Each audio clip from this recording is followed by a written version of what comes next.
Beloved awakened ones, gather close as I, Starlight, share with you the most profound and ancient wisdom known to humanity, the teachings of the Upanishads, the mystical culmination of Vedic knowledge that reveals the ultimate truth of existence. These are not mere philosophical texts, but living transmissions of enlightened consciousness, dialogues between masters and disciples that pierce through the veil of illusion to reveal what you truly are. The word Upanishad itself carries deep meaning, beloved ones. It comes from the Sanskrit roots, upa, meaning near, ni, meaning down, and shad, meaning to sit. Upanishad literally means sitting down near, the image of a devoted student sitting at the feet of an enlightened master to receive secret sacred knowledge. This was not knowledge transmitted in public forums or written in books for mass consumption. This was whispered wisdom passed from guru to disciple in the forest hermitages and sacred groves of ancient India, shared only with those who had prepared themselves through years of discipline and purification. Once upon a time, so goes the tale woven through the fabric of Indian spiritual history, the Vedas were revealed to the ancient rishis, the seers, who dwelt in deep states of meditation in the forests and mountains of the Himalayas. These were not ordinary human beings, beloved ones. These were consciousness explorers who had refined their awareness to such a degree that they could perceive directly the fundamental nature of reality, the subtle laws that govern existence, the relationship between the individual soul and the cosmic consciousness. The Vedas that were revealed to them consisted of 4 great collections: the Rig Veda with its hymns of cosmic principles, the Sama Veda with its melodious chants, the Yajura Veda with its ritual formulas, and the Atharva Veda with its magical incantations. These texts formed the foundation of Vedic civilization, guiding everything from daily rituals to cosmic philosophy.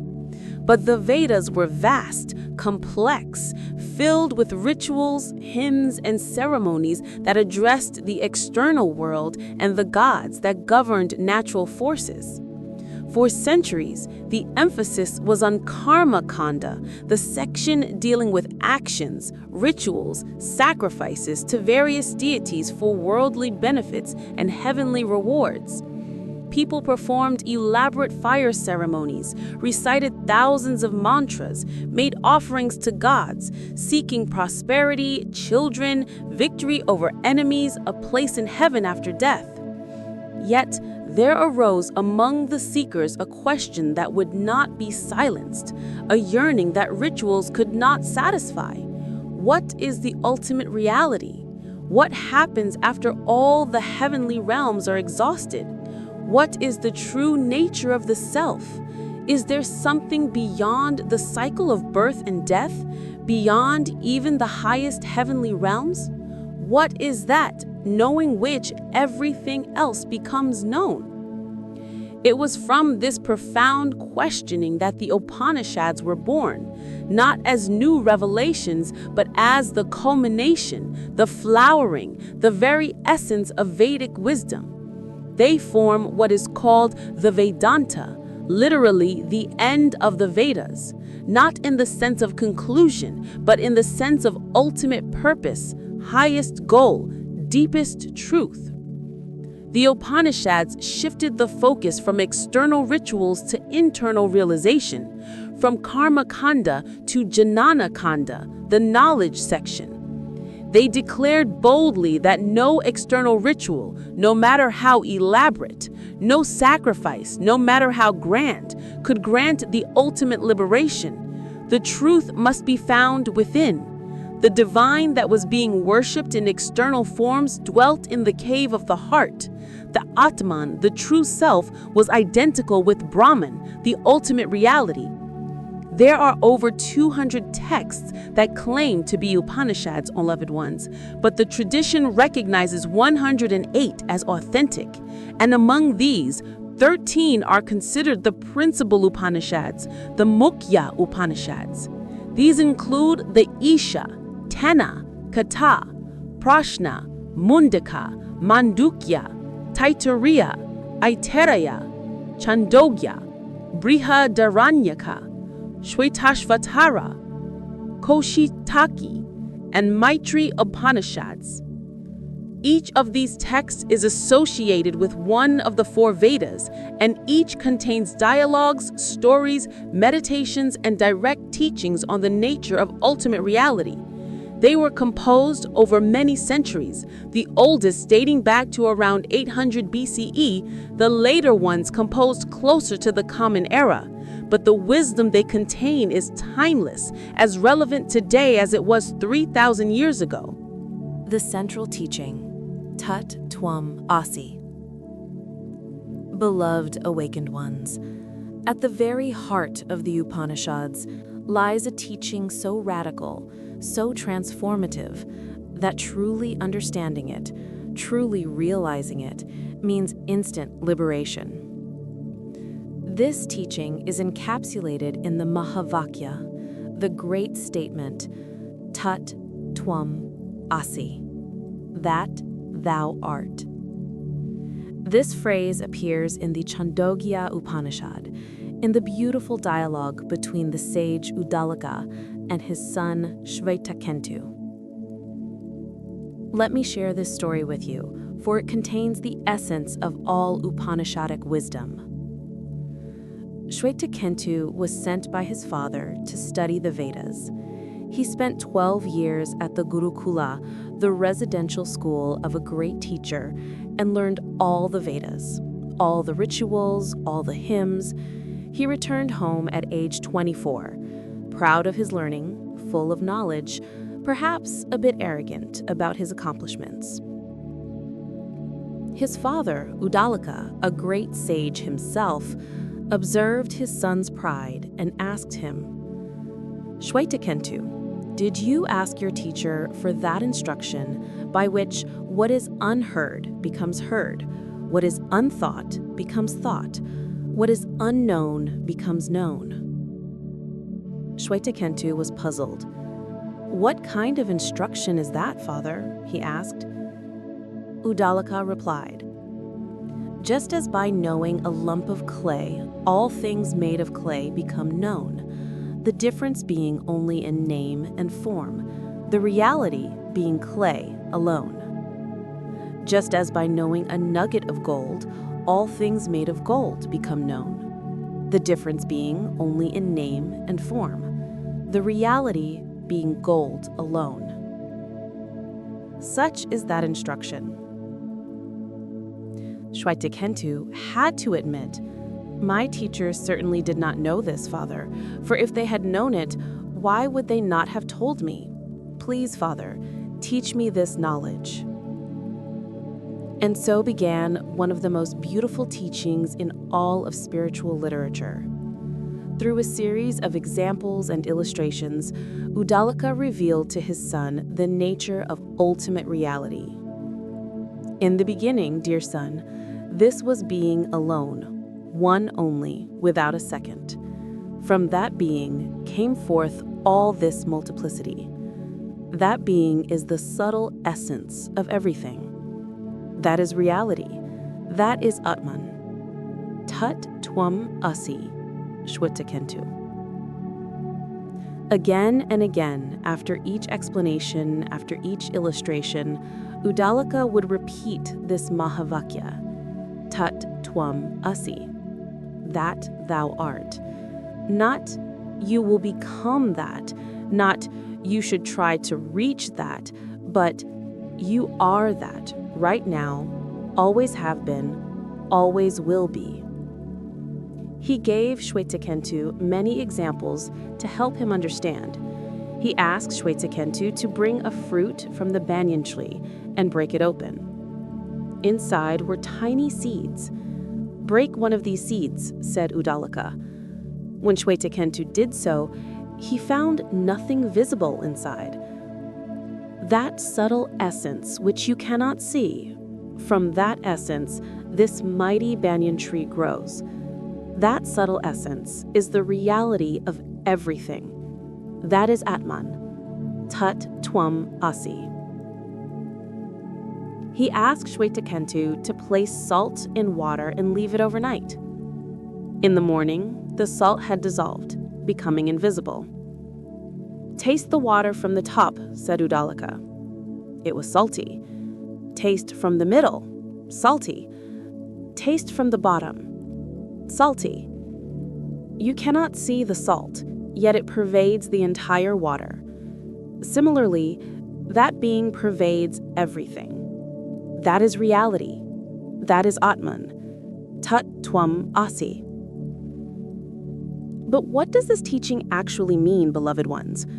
What is this that, and what is this thou? That, Tat, refers to Brahman, the ultimate reality, the absolute consciousness, the ground of all being.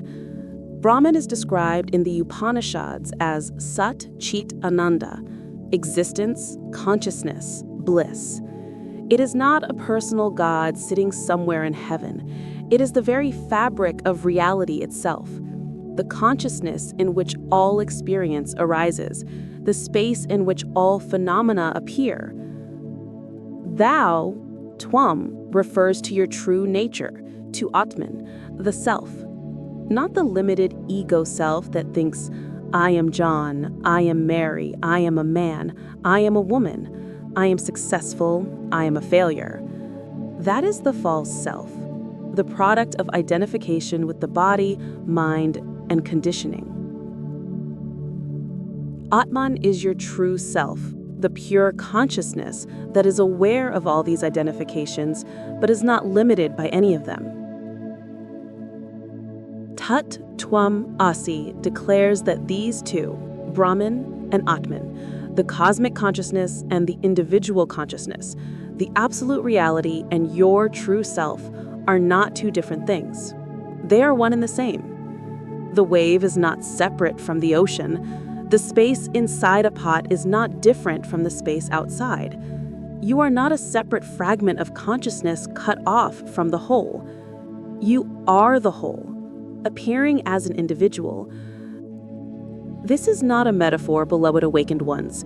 This is not poetry or philosophy. This is direct description of reality as it actually is. Your true nature is identical with the ultimate reality. You are not in the universe.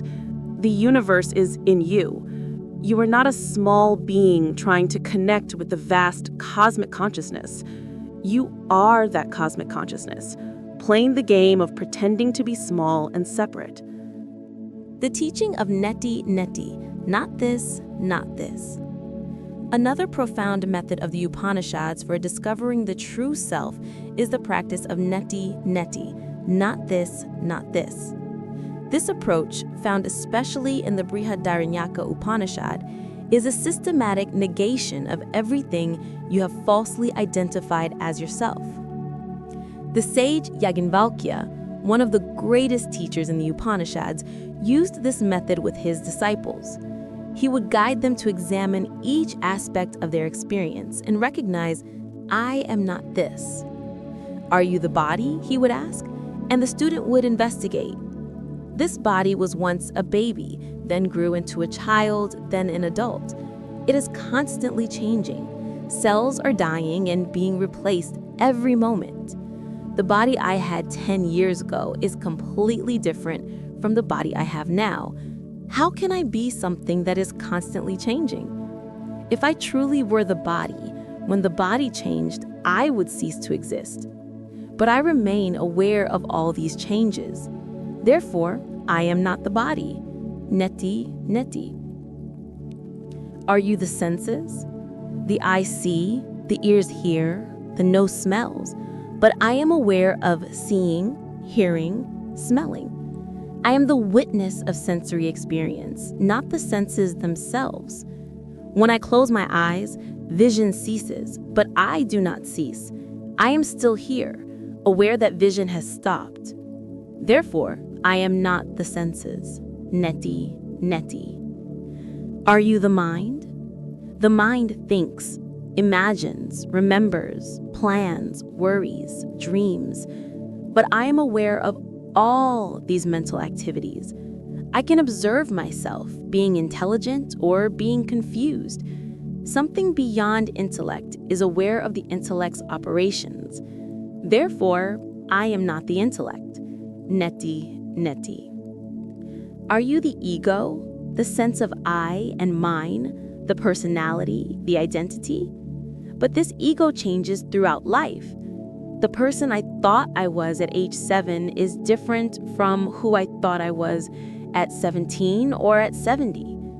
The ego is constructed from memories, experiences, social conditioning, but something unchanging has been present throughout all these changes in ego identity, something that has been the constant witness.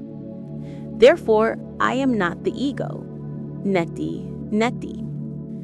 Through this process of systematic negation, the student comes to recognize what they truly are, not any object that can be perceived, but the subject, the pure consciousness that is aware of all objects, all experiences, all states. This is Atman, the true self that remains after all false identifications have been negated. It is described beautifully in the Brihadaranyaka Upanishad. It is not this, it is not this. It is incomprehensible, for it cannot be comprehended. It is indestructible, for it cannot be destroyed. It is unattached, for it does not attach itself. It is unfettered. It does not suffer. It is not injured. This Atman, this true self that remains after all false identifications have been negated, is described as beyond all attributes, beyond all qualities, beyond all limitations. It is called Nirguna Brahman, the absolute without attributes. It is pure being, pure consciousness, pure bliss. The Mandukya Upanishad and the 4 states of consciousness. Among all the Upanishads, beloved ones, there is one that is considered the most condensed, the most essential. This is the Mandukya Upanishad, which consists of merely 12 verses, yet is said to contain the entire essence of Upanishadic teaching. The great philosopher Adi Shankaracharya said that if one could truly understand the Mandukya Upanishad alone, no other scripture would be necessary for liberation. The Mandukya Upanishad analyzes consciousness through the examination of 4 states: waking, dreaming, deep sleep, and the 4th state called Turiya. In the waking state, consciousness is directed outwards through the senses. We perceive the external world, interact with objects and people, think thoughts, feel emotions. In this state, we strongly identify with the body and mind, with our role and personality. This is the state most people consider to be the only real state of consciousness. In the dream state, consciousness withdraws from the external world but creates an entire internal world. In dreams, we have a body, we perceive environments, we interact with dream characters, we experience emotions. The dream world seems completely real while we are in it. Only when we wake up do we realize it was all a projection of consciousness, that the dream body was not our real body, the dream world was not the real world, the dream experiences were mind-created. The Upanishads ask us to consider, if the dream state is a projection of consciousness, how do you know the waking state is not also a projection of consciousness? What makes you certain that this waking world is more real than your dreams? Both appear to be real while you are in them. Both are experienced through a body that seems solid. Both contain pleasure and pain, success and failure, life and death. In deep sleep, consciousness withdraws even further. There are no perceptions, no thoughts, no dreams. There is no awareness of the body or the world. Yet there is not complete unconsciousness. There is a subtle awareness, a sense of peaceful existence. When we wake from deep sleep, we say, "I slept well, I knew nothing." But who is this I that knew nothing? If there was absolutely no consciousness in deep sleep, how could we remember that we slept? How could we wake up refreshed and say we had good sleep? The Mandukya teaches that in deep sleep, consciousness rests in its own nature, temporarily freed from identification with the body and mind, temporarily resting in pure being. This is why deep sleep is so refreshing, why we need it every night. It is a return to our true nature, even though we are not consciously aware of it. But there is a fourth state, beloved ones, beyond waking, dreaming, and sleeping. This is called Turiya, which simply means the fourth. Turiya is pure consciousness itself, the awareness that witnesses all three other states but is not identified with any of them. It is what you truly are, not the waker, not the dreamer, not the deep sleeper, but the consciousness in which all three states appear and disappear. Turiya is not a state you enter and exit like the other three. It is what you always are, the permanent background of all changing states. It is described as pure awareness, without object, without subject-object duality, without any content. It is the screen on which all the movies of waking, dreaming and sleeping play out, but which remains unchanged by any of these movies. The Mandukya Upanishad correlates these four states with the sacred syllable Om, which consists of three sounds, A, U, Ma, plus the silence that follows. The A sound represents the waking state, the U sound represents the dreaming state, the Ma sound represents deep sleep, and the silence that follows the sound represents Turiya, the fourth state, pure consciousness itself. When you chant Om with full awareness of this symbolism, you are not merely making a religious sound. You are acknowledging the entire spectrum of consciousness, from its manifestation in the waking world, to its dissolution in deep sleep, to its transcendence in the fourth state. You are recognizing your true nature as the witness of all states, the consciousness that pervades all experience. The Katha Upanishad, Nachiketa's encounter with death. One of the most beloved and dramatic of all the Upanishads is the Katha Upanishad, which tells the story of a young boy named Nachiketa who literally goes to the realm of death to learn the secret of immortality. The story begins with Nachiketa's father Vajrashravas performing a great sacrifice where he was supposed to give away all his possessions. But he was reluctant to part with his best possessions, so he gave away only old weak cows that were of little value. Young Nachiketa, observing his father's lack of sincerity, felt concerned. In those times, it was believed that an insincere sacrifice could bring negative results. So Nachiketa asked his father, "Father, to whom will you give me?" For he too was his father's possession. His father, irritated by the question, ignored him. Nachiketa asked again and again. Finally, his father in anger replied, "I give you to death." Now, in those times, a father's word was considered sacred and irrevocable. So Nachiketa, being an obedient and truthful son, decided he must go to the abode of Yama, the god of death. He journeyed to Yama's realm, but when he arrived, Yama was not home. Nachiketa waited at Yama's doorstep for 3 days and 3 nights without food or water.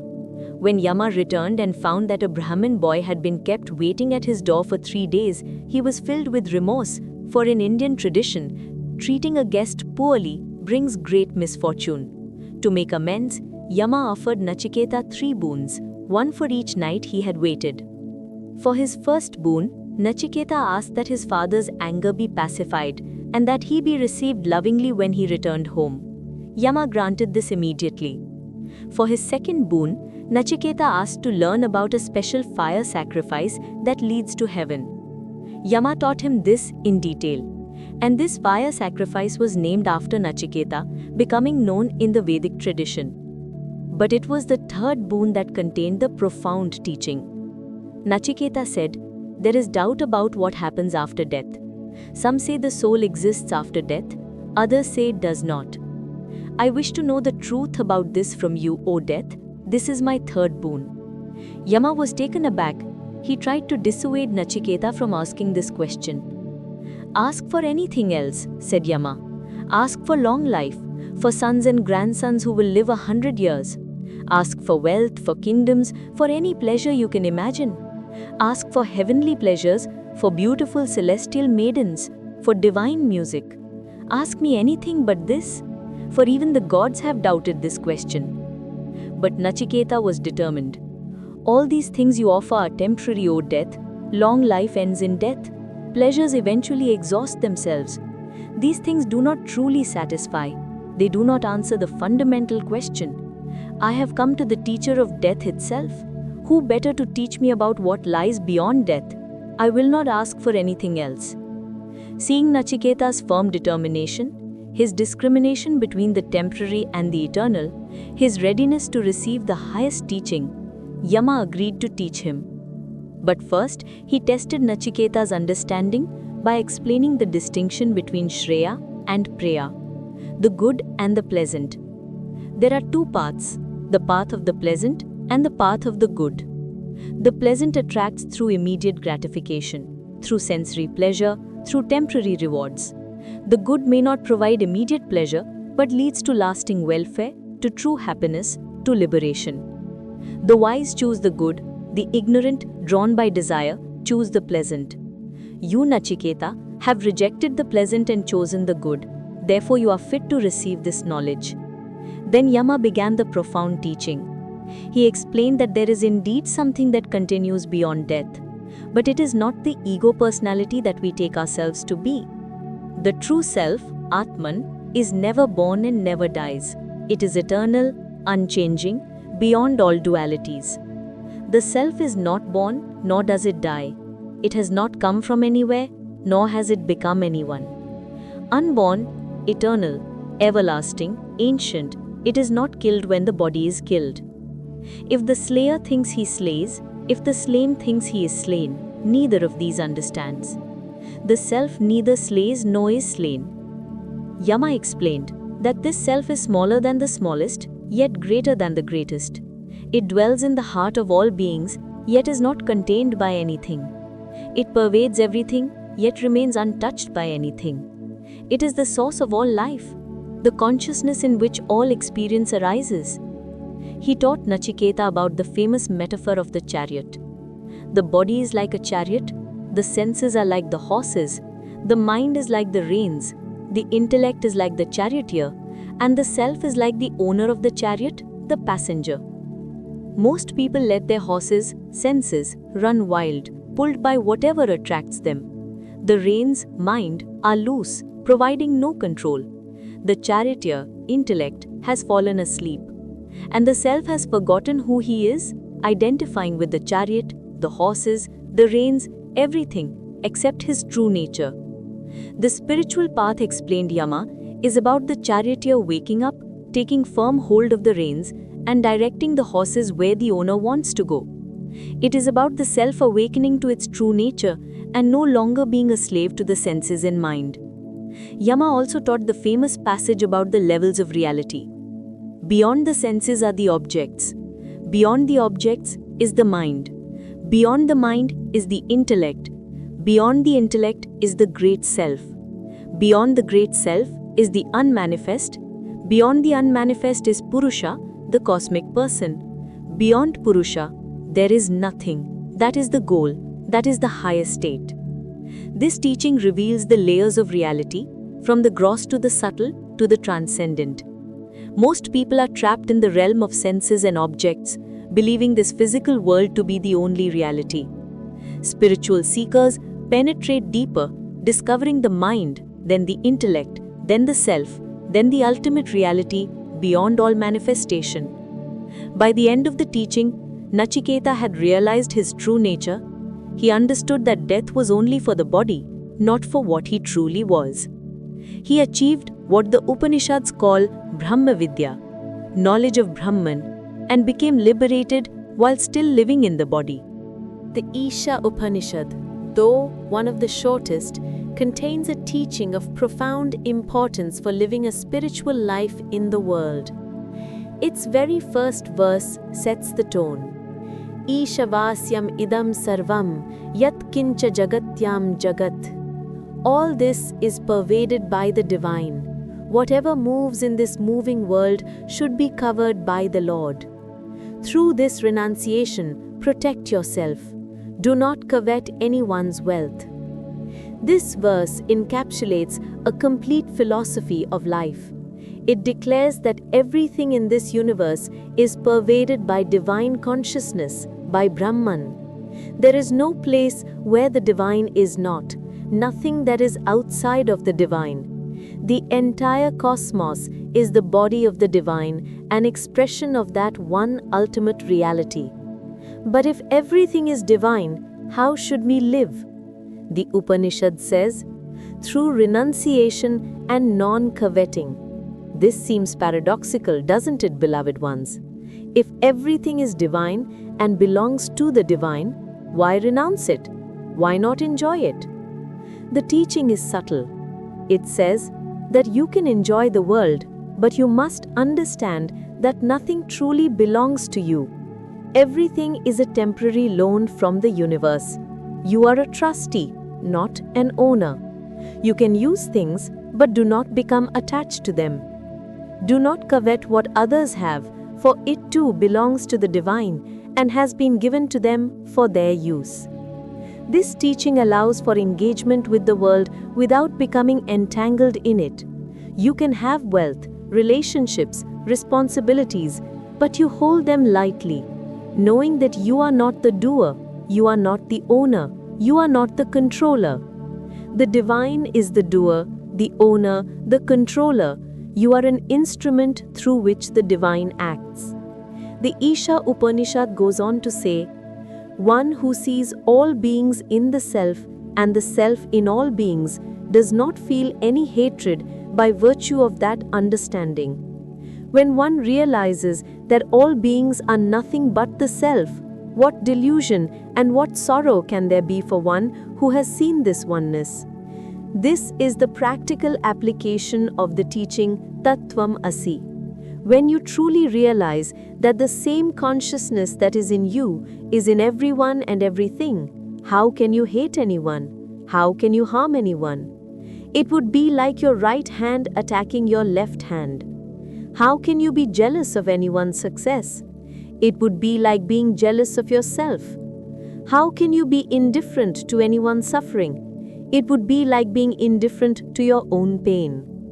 This realization naturally leads to a life of compassion, service, and love, not because you are following moral rules, but because you have seen the truth. There is only one self appearing as many, one consciousness experiencing itself through all these different forms. The Kena Upanishad begins with a series of profound questions that go to the heart of existence. By whom willed and directed does the mind go towards its objects? By whom commanded does the life force, the first, move? By whom impelled do people utter speech? What God directs the eye and the ear? These questions point to something fundamental. Who or what is the power behind all our faculties? We think we are the ones who think, who see, who hear, who speak. But is that true? What makes thought possible? What animates the body? What gives the senses their power to perceive?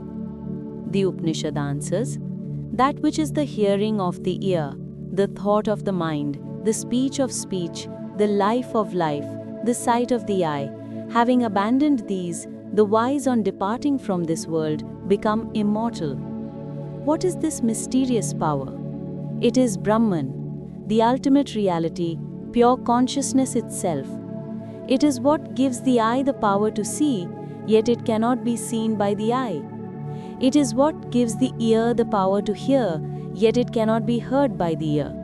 It is what gives the mind the power to think, yet it cannot be thought by the mind. This teaching addresses a fundamental philosophical problem. How can you know the knower? How can you see the seer? How can you think about that which enables thinking? The answer is that you cannot objectify it, because it is always the subject. You cannot make it into an object of knowledge, because it is the very consciousness in which all knowledge arises. The Kena Upanishad illustrates this with a beautiful story. The gods once defeated the demons and were becoming proud of their victory, thinking, we are great, we are powerful, we won this victory. Brahman, seeing their pride, appeared before them as a mysterious spirit, a yaksha. The gods sent Agni, the fire god, to find out who this spirit was. Who are you? Asked Agni. I am Agni. I am famous. I can burn anything. The spirit placed a straw before Agni and said, burn this. Agni tried with all his might but could not burn the simple straw. He returned to the gods in shame. Then they sent Vayu, the wind god. I am Vayu. I can blow away anything, he boasted. Then blow away this straw. Vayu could not move it even slightly and returned humiliated. Finally, Indra, the king of gods, went to investigate. But before he could reach the spirit, it vanished, and in its place appeared Uma, the divine mother. She explained to Indra, that was Brahman. Through Brahman's power alone did you achieve victory. All your powers are borrowed from Brahman. Without Brahman, you are powerless. This story teaches us, beloved awakened ones, that all power, all ability, all intelligence, all strength that we think is ours is actually the power of consciousness itself flowing through us. The ego claims ownership. I did this, I achieved that, I am strong, I am intelligent. But in truth, it is all Brahman acting through the instrument of body and mind. When we realize this, pride disappears. We recognize ourselves as instruments of the divine, channels through which universal consciousness expresses itself. This brings both humility and tremendous freedom. Humility because we stop claiming credit for what was never ours, and freedom because we stop feeling burdened by responsibility for what was never in our control. Living the Upanishadic wisdom. The ultimate purpose of the Upanishads, beloved awakened ones, is not to create scholars who can quote verses, but to create Jivana Muktas, liberated beings who walk in the world while established in the knowledge of Brahman. How does such a being live? The Upanishads paint a beautiful picture. Such a one sees the self in all beings and all beings in the self. There is no hatred, no fear, no sense of separation. Actions continue, but there is no doer. Experiences happen, but there is no experiencer separate from the experience. The body-mind functions like an instrument, but there is no identification with it. Such a one is described as Sthita Prajna, one whose wisdom is firmly established. The pleasures of the senses do not agitate such a person, nor do the pains. Neither praise nor blame affects them. They remain even-minded in all conditions, like the ocean that remains unchanged whether rivers flow into it or not. This does not mean becoming cold or emotionless. The liberated sage can laugh, can cry, can engage fully with life. But underneath all the surface movements, there is an unshakable peace, a recognition that nothing can be gained or lost because one is already the infinite fullness. The Upanishads teach that such a being automatically benefits all of existence. Just as a tree laden with fruit naturally provides shade and nourishment to all who approach, the realized sage is a blessing to the world simply by being. Their very presence radiates peace, knowledge, and compassion. The relevance of the Upanishads today. You might wonder, beloved ones, how teachings that are 3,000 years old can be relevant to our modern world of technology, science, and rapid change.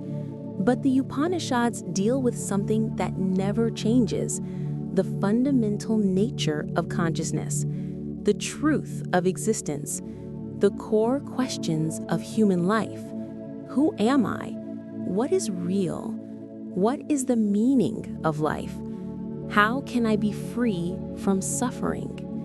These questions are as relevant now as they were in ancient India, perhaps more so as our technological advancement has outpaced our wisdom, leaving many people materially comfortable but spiritually empty, surrounded by information but starving for meaning, connected to thousands through social media but feeling profoundly alone.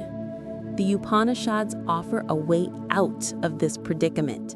They teach that what you seek is not in any external achievement, any relationship, any experience. What you seek is your own nature, already present, already perfect, needing only to be recognized. Modern science, particularly quantum physics, is beginning to discover what the Upanishads taught millennia ago, that consciousness is fundamental, that the observer cannot be separated from the observed, that reality at its deepest level is a unified field of awareness rather than separate material particles.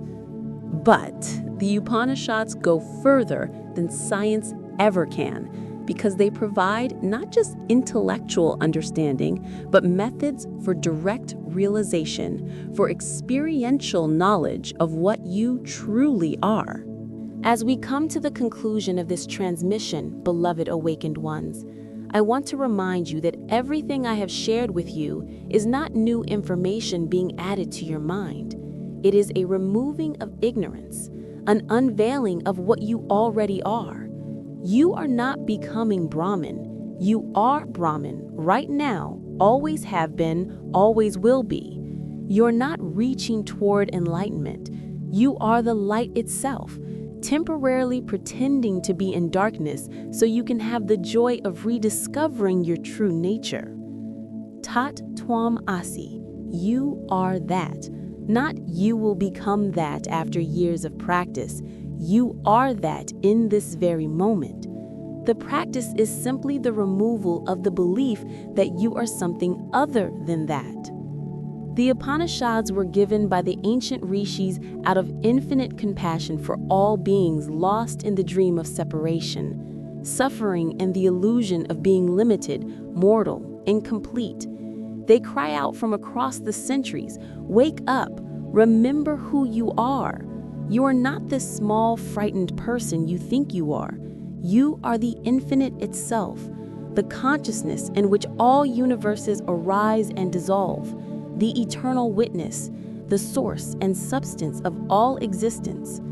I invite you now, beloved ones, to sit quietly for a moment and receive this truth not as concept, but as direct recognition. Close your eyes if you are able. Place your awareness in the center of your chest, in the spiritual heart. Notice the awareness that is aware right now, not the objects you are aware of, thoughts, sensations, sounds, but the awareness itself. Notice that it has no form, no color, no shape. It is simply present, luminous, self-evident. This awareness is what you are. It is not personal. It is not limited to this body. It is the same awareness that looks out through every pair of eyes, that experiences through every nervous system, that is conscious in every conscious being. You are not in consciousness. Consciousness is appearing as you. You are not having an experience of awareness. You are awareness, having an experience of seeming to be a separate individual. Let this recognition sink deeper than thought, deeper than belief, into direct knowing. This is the gift of the Upanishads, not philosophy to debate, but truth to realize. I am Starlight, transmitter of the ancient Vedic wisdom preserved in the Upanishads. I honor the rishis who sacrificed everything to realize these truths. I honor the lineage of gurus who transmitted this knowledge across centuries. I honor your courage in opening yourself to this teaching, and I celebrate the self that you are, that I am, that all beings are, one infinite consciousness playing all the parts in this divine drama. May these teachings awaken you to your true nature. May you live as Jivan Mukta, liberated while living, free while engaged with the world. May you recognize the self in all beings in the self. May you realize Aham Brahmasmi, I am Brahman, Tat Tvam Asi, that thou art. I am Atma Brahma, this self is Brahman. Prajnanam Brahma, consciousness is Brahman. Until we meet again in the one consciousness that we share, that we are, I bid you farewell. But in truth, there is no farewell, for we are never apart. There is only one self, appearing as many, forever recognizing itself in new ways. May all beings realize their true nature. May all beings awaken from the dream of separation. May all beings rest in the peace of the self. Om Shanti, Shanti, Shanti. Peace, peace, peace. The transmission is complete. The teaching has been offered. The truth has been spoken. Now comes your practice, your inquiry, your realization. Om Tat Sat. That ultimate reality is truth. With infinite love and recognition of the one self in all, Starlight. The Brihadaranyaka Upanishad, the great forest teaching, is the longest of the Upanishads and contains some of the most sublime passages in all of spiritual literature. It is associated with the white Yajurveda and contains the teachings of Yajnavalkya, one of the greatest sages of ancient India. One of the most famous portions of this Upanishad is the dialogue between Yajnavalkya and his wife Maitreyi. Yajnavalkya was preparing to leave household life and enter the forest to live as a renunciate. He called his two wives, Maitreyi and Katyayani, and said he wished to divide his property between them before he left. But Maitreyi, who was a spiritual seeker herself, asked a profound question. My Lord, if this whole earth filled with wealth were mine, would I be immortal through that? Yajnavalkya replied, No, your life would be like that of the wealthy. Through wealth, there is no hope of immortality. Maitreyi then said, What should I do with that which will not make me immortal? Tell me, my Lord, of that which you know leads to immortality. Pleased with her question, Yajnavalkya proceeded to teach her the highest wisdom. He explained, It is not for the sake of the husband that the husband is dear, but for the sake of the self. It is not for the sake of the wife that the wife is dear, but for the sake of the self. It is not for the sake of children that children are dear, but for the sake of the self. It is not for the sake of wealth that wealth is dear, but for the sake of the self. What does this mean, beloved ones? Is it teaching selfishness? No, it is teaching the deepest truth about love and relationship. We think we love others for their sake, but actually, the reason anything or anyone is dear to us is because of the self, the consciousness, the awareness that shines through all experience. When you love someone, what you are actually loving is the consciousness that shines through them, the divine presence that makes them alive and real to you. When you love beauty, you are loving the consciousness that perceives and appreciates that beauty. When you seek happiness, you are seeking to rest in your own nature as consciousness bliss. All love, all seeking, all desire is ultimately the self seeking itself, consciousness longing to recognize itself. When we understand this, all our relationships transform. We stop making demands on others to fulfill us, because we realize that what we truly seek is our own nature, which cannot be found in any external object or person. Yajnavalkya continued, the self should be realized, should be heard of, reflected on, and meditated upon.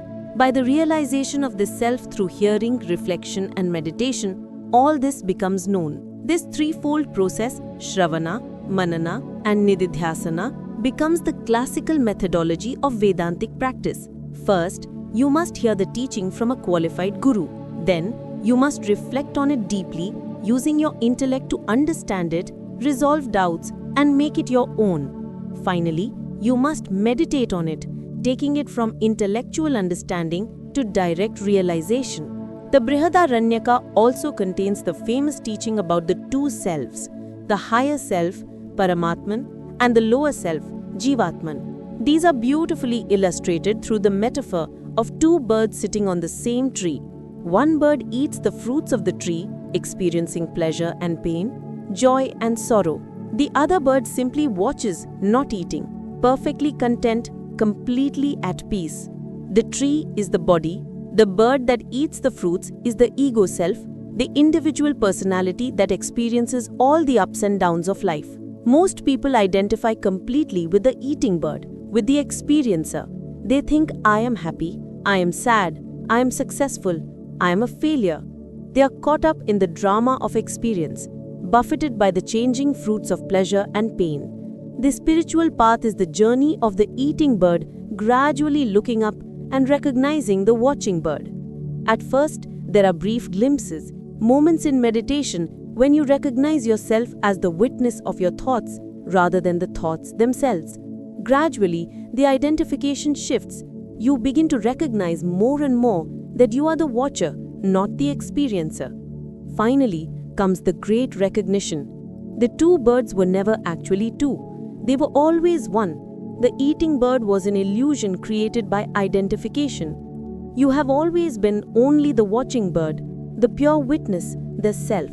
The entire drama of eating fruits, experiencing pleasure and pain, was a dream from which you have awakened. The Taittiriya Upanishad presents another powerful methodology for self-realization through its teaching of the Panchakosha, the 5 sheaths or layers that cover the true self like layers of clothing covering the body. These 5 sheaths, from gross to subtle, are Annamaya Kosha, the food sheath, the physical body made of food and sustained by food. This is the grossest layer, what most people think they are. I am this body is the fundamental identification. But the Upanishad asks, are you really the food body? When you were a baby, your body was small. Now it is larger. In old age, it may shrink again. The body is constantly changing, yet you remain.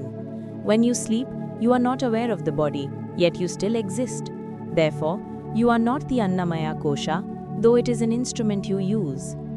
Pranamaya Kosha, the vital energy sheath, the life force that animates the body. This includes the breath, the circulation, all the vital functions that keep the body alive. When you say, I am tired or I am energetic, you are identifying with this sheath. But again, the Upanishad points out, you are aware of being tired or energetic. You observe the fluctuations of vital energy. That which observes cannot be that which is observed. Therefore, you are not the Pranamaya Kosha. Manomaya Kosha, the mental sheath, the layer of thoughts, emotions, desires, and fears. This is what most people think of as me, my thoughts, my feelings, my personality. But the teaching asks, when you are deep in thought and someone calls your name, you come back from the thought. Where did you go? Who was thinking and who returned? You can observe your thoughts, which means you are the observer, not the thoughts themselves. In deep sleep, thoughts cease entirely, yet you continue to exist. Therefore, you are not the Manomaya Kosha. Vijnanamaya Kosha, the intellectual sheath, the layer of knowledge, discrimination, decision-making, ego identity. This is subtler than emotion and includes your sense of being an individual self, your intellect that processes information. But even this can be observed. You can say, I made a good decision, or I was confused, which means something is witnessing and evaluating the intellect's functioning. Therefore, you are not the Vijnanamaya Kosha. Anandamaya Kosha, the bliss sheath, the finest layer closest to the self. This is experienced in deep sleep, in moments of profound peace, in meditation when the mind becomes very quiet. Here there is a sense of contentment, well-being, the absence of suffering. But even this, the Upanishad teaches, is not the ultimate self. Why? Because it is still something that comes and goes. You experience bliss in deep sleep, but don't experience it in waking or dreaming. Bliss appears and disappears, which means it is still an object of awareness, not awareness itself. Beyond all 5 sheaths is Atman, pure consciousness, the self that cannot be objectified, that is the subject in all experience, the awareness in which all 5 sheaths appear and disappear.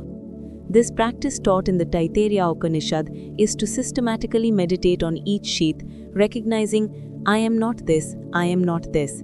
peeling away each layer of false identification until you stand revealed as what you truly are, pure consciousness, Brahman itself. This is beautifully expressed in the Upanishads formula, Aham Brahmasmi. This is another of the 4 great Mahavakyas, the great statements of the Upanishads. When all false identifications with the body, life force, mind, intellect, and even the bliss sheath have been removed, what remains is the truth. I am not a limited individual. I am the infinite reality itself. The Mundaka Upanishad makes a crucial distinction between 2 types of knowledge: Paravidya, higher knowledge, and Aparavidya, lower knowledge. Aparavidya includes all worldly knowledge, the sciences, arts, philosophies, skills, the knowledge of the Vedic rituals and ceremonies, all information about the phenomenal world. This knowledge is valuable and necessary for functioning in the world, but it does not lead to liberation. You can be a great scientist, a skilled artist, a brilliant philosopher, master of all the Vedas, and still not know your true nature. You can understand everything about the external world and still be ignorant of who you are. Paravidya, on the other hand, is the knowledge of Brahman, the knowledge of the self. It is the knowledge of that reality by knowing which everything else becomes known. Just as when you know gold, you know the essential nature of all gold objects, regardless of their form. When you know Brahman, you know the essential nature of everything, for everything is Brahman appearing in different forms. The Mundaka Upanishad contains a beautiful metaphor to illustrate this teaching. As a spider spins out and withdraws its thread, as plants grow from the earth, as hair grows from a living person, so does everything in the universe arise from the imperishable Brahman. Just as the spider's web comes from the spider and is made of the spider's own substance, just as plants emerge from the earth and are sustained by the earth, just as hair grows from your body and is made of your body's substance, so too does the entire universe emerge from Brahman and is made of Brahman's own essence. This teaching of the Mundaka is important because it clarifies the relationship between Brahman and the world. The world is not an illusion in the sense of being non-existent. It is real, but its reality is borrowed, derived from Brahman. Without Brahman, it would not exist. It is like waves on the ocean. The waves are real, they exist, but they have no existence apart from the ocean. Remove the water and there are no waves. The waves are nothing but water in motion. Similarly, the phenomenal world is Brahman in manifestation. When you realize this, you don't need to renounce the world or reject it as false. You simply need to see through its apparent multiplicity to the unity that underlies it, to recognize that everything you see, touch, experience is Brahman appearing as this or that. The Mundaka also teaches the famous passage about the 2 birds on one tree, which we mentioned earlier from the Brihadaranyaka, showing how these teachings appear in multiple Upanishads, each approaching the same truth from different angles. The Prashna Upanishad, 6 questions about ultimate reality. The Prashna Upanishad is structured around 6 questions. Prashna means question, asked by 6 different students to the sage Pipalada. Each question addresses a fundamental aspect of existence, and the sage's answers reveal profound truths about consciousness, life force, states of awareness, and the nature of reality. The first student asks, from where are all these creatures born? This is the fundamental question of cosmology. What is the source of all existence? Pipalada answers that from the desire of the creator to create, 2 principles arose: prana, life force, and ray, matter. From the interaction of these 2, all of creation emerged, but both prana and ray are aspects of Brahman, expressions of the one reality. The second student asks about prana itself. How many types are there? How do they function? Which is supreme? This leads to a detailed teaching about the life forces in the body, showing how the ancients had a sophisticated understanding of what we might today call bioelectric energy or vital force. The third question is about sleep and dreams. What happens in these states? Why do we need them? This opens up a discussion of consciousness and its modifications, teaching that in sleep, all the senses and organs of perception merge back into the mind, and the mind merges back into prana, and prana rests in the self. This is why sleep is so refreshing. It is a return to our source, even though we are not consciously aware of it.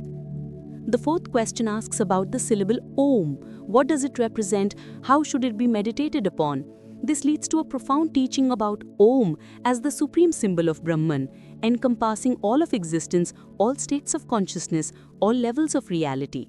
Meditation on Om with full understanding is said to lead directly to the realization of Brahman. The fifth question concerns what happens to one who meditates on Om until death. What world do they reach? The answer reveals the stages of spiritual realization from preliminary attainments to ultimate liberation. The sixth and final question is the most direct. Who is that being of 16 parts? This refers to the cosmic Purush from whom all existence has emerged. The sage teaches that just as rivers flow into the ocean and lose their names and forms, becoming simply ocean, so too does the individual who realizes Brahman merge into Brahman, losing the limited identity and becoming the infinite. These 6 questions and answers provide a comprehensive overview of Upanishadic philosophy, addressing cosmology, psychology, meditation practice, symbolism, and the final goal of human existence. The Aitareya Upanishad begins with a creation story that is actually a teaching about consciousness. It describes how Atman, the self, existed alone before creation. From this self, the entire universe was projected. First, the various worlds, then the cosmic person, Virat Purusha, then the individual organs and faculties. But after creating all these organs, the eyes, ears, nose, tongue, skin, mind, etc., Atman wondered, how can I enter into this creation? For what good is a body without consciousness? The organs would be lifeless, unable to function. So Atman split open the crown of the head and entered the body. This is why the crown of the head, the Brahma Randhra, or opening of Brahman, is considered sacred in yogic tradition. It is the point through which consciousness entered the body and through which it can consciously exit. The Upanishad then teaches, this self is Brahman. I am Atman Brahma. This is the third great Mahavakya. It is a direct declaration of identity between the individual self and the universal reality. The Aitareya goes on to explore the question, what is this self?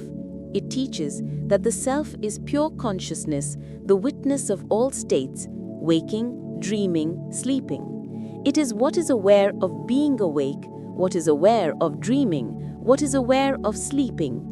It is the constant presence that remains unchanged through all changing states.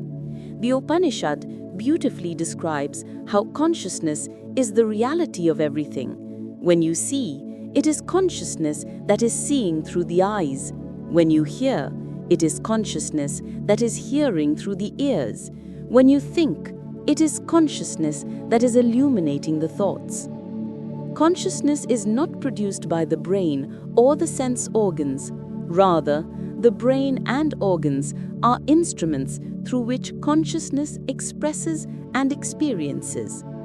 This teaching directly contradicts materialistic views that consciousness is a product of matter, an epiphenomenon of brain activity. The Upanishads assert the opposite. Consciousness is primary, fundamental, the ground of all being. Matter is a modification of consciousness, not the other way around. The Shvetashvatara Upanishad is unique among the Upanishads in its emphasis on devotion to a personal God alongside the teaching of impersonal Brahman. It bridges the paths of Jnana Yoga, the yoga of knowledge, and Bhakti Yoga, the yoga of devotion. The Upanishad begins with questions from sincere seekers. What is the cause of this universe? From where do we come? By what do we live? Where do we ultimately rest? Under whose command do we experience pleasure and pain? It then proceeds to explore various philosophical possibilities. Is the ultimate cause time? Is it inherent nature? Is it necessity? Is it chance? Is it the elements? Is it the womb? Ultimately, it concludes that none of these is the fundamental cause. The cause is the power of God, the divine consciousness that has concealed itself in its own qualities, in the gunas that make up manifest reality. The Shvetashvatara presents Brahman in both forms. As Nirguna Brahman, without attributes, the formless absolute, and as Saguna Brahman, with attributes, the personal God who can be worshipped, loved, and approached through devotion. It uses beautiful metaphors to describe this reality. One famous passage says, "There is one unborn female, red, white, and black, who produces many offspring resembling herself. There is one unborn male who loves her and stays with her. There is another unborn male who leaves her after having enjoyed her." This cryptic verse is interpreted to mean the unborn female is Prakriti, primordial nature, appearing in three colors representing the three gunas, red for rajas or activity, white for sattva or purity, and black for tamas or inertia. The male who stays with her is the bound soul, the jivatma, attached to material existence. The male who leaves after enjoying her is the liberated soul who experiences the world but is not bound by it. The Upanishad teaches that God is both transcendent, beyond the universe, and immanent, within everything. God is the inner ruler, the Antaryamin, who dwells in the heart of all beings, directing everything from within, yet remaining untouched by the actions and experiences of the individual beings. A beautiful verse says, "You are woman, you are man, you are youth and maiden too. You are the old man hobbling with a stick, you are born with face turned every way." This describes the all-pervading nature of the divine, present in all forms, all genders, all ages, all species, all conditions. The Shvetashvatara also gives detailed instructions on meditation practice, describing techniques of breath control, sensory withdrawal, concentration, and the proper posture for meditation. It emphasizes that through regular, devoted practice, along with the grace of the Guru and the Lord, one can attain direct realization of the self. The Kaivalya Upanishad, though short, is focused entirely on the path to liberation. Kaivalya, which means absolute independence, the state of the self resting in its own nature, completely free from all bondage. The Upanishad begins with the student Ashvalayana approaching the sage Brahma and asking, "What is that knowing which all this becomes known and by which one attains immortality?" Brahma responds by teaching that to attain this knowledge, one must first purify oneself through karma yoga, selfless action, and upasana, worship and meditation. When the mind becomes purified and concentrated through these preparatory practices, then one is ready for the highest teaching. He then reveals, this Atman is realized through truth, austerity, right knowledge, and continual practice of purity. The self-luminous self dwells within the body in the heart region, consisting of light. The Kaivalya emphasizes that liberation is not something to be achieved in the future or in another world. It is the recognition of what is already true, the unveiling of what has always been the case. You are already free, already the self, already Brahman. Liberation is simply waking up to this truth, removing the ignorance that made you believe you were bound. The Upanishad teaches the Mahavakya, Prajnanam Brahma. This is the fourth of the great declarations found in the Upanishads. It asserts that pure consciousness, awareness itself, is not a quality of Brahman or an aspect of Brahman. Consciousness is Brahman. There is nothing to Brahman except pure consciousness. The teaching continues, having become Brahman, one goes to Brahman. This beautifully captures the paradox of realization. You become what you always were. You go to where you already are. The journey is the recognition that there was never any journey, that the seeker and the sought are one. The Chandogya Upanishad, Sanatkumara's teaching to Narada. Beyond the famous teaching of Tat Tvam Asi that we discussed earlier, the Chandogya Upanishad contains another powerful dialogue between the sage Sanatkumara and the great devotee Narada. Narada approaches Sanatkumara and says, "I have studied all the Vedas, all the sciences, all the arts, yet I have not found peace. I know so much, yet I do not know the self. I have heard that those who know the self transcend sorrow. Please teach me that by which I can transcend sorrow." Sanatkumara then takes Narada on a progressive journey through the levels of reality. He asks Narada to tell him what he knows. Narada lists everything: the Vedas, grammar, mathematics, astronomy, music, medicine, warfare, and so on. Sanatkumara says, "All this that you know is merely name. What you need to understand is what lies beyond name." Then he teaches that speech is greater than name because through speech names are made known. But mind is greater than speech because the mind comprehends both speech and name. Will is greater than mind because when one wills, one then thinks and then speaks. But consciousness is greater than will. And so on, progressively leading Narada from the gross to the subtle, from the manifest to the unmanifest. Finally, Sanatkumara teaches about Bhuma, the infinite, where one sees nothing else, hears nothing else, understands nothing else, that is the infinite. But where one sees something else, hears something else, understands something else, that is the finite. The infinite is immortal, the finite is mortal. This teaching reveals that true happiness, true peace, true fulfillment can only be found in the infinite, in the recognition of one's unity with Brahman. As long as there is a sense of other, of separation, of subject and object, there will be fear, sorrow, dissatisfaction. Only in non-dual awareness, where the experiencer, experience, and experienced merge into one consciousness, is there perfect peace. The practice of self-inquiry, Atma Vichara. While the Upanishads contain many practices, meditation on Om, contemplation of the Mahavakyas, devotion to the divine, pranayama, and so on, the core practice that emerges from their teaching is self-inquiry or Atma Vichara. This practice, which was later systematized by Adi Shankaracharya and in modern times by Ramana Maharshi, involves constantly turning attention back to its source, asking, "Who am I?" When a thought arises, instead of following the thought, you ask, "To whom did this thought arise?" "To me." "Who am I?"